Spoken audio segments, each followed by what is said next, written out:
Hey guys, health tips ko lang po para sa inyo. Mga delikadong pagkain na dapat limitahan natin ngayon sa panahon ngayon para hindi po tayo magkasakit.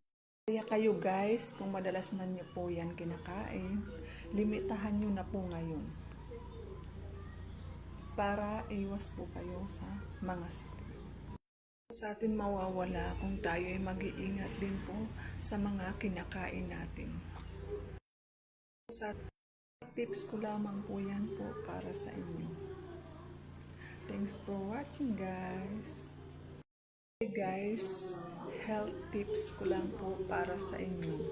Mga delikadong pagkain na dapat limitahan natin ngayon sa panahon ngayon para hindi po tayo magkasakit.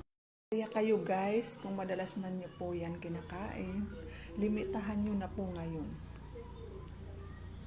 para iwas po kayo sa mga sakit.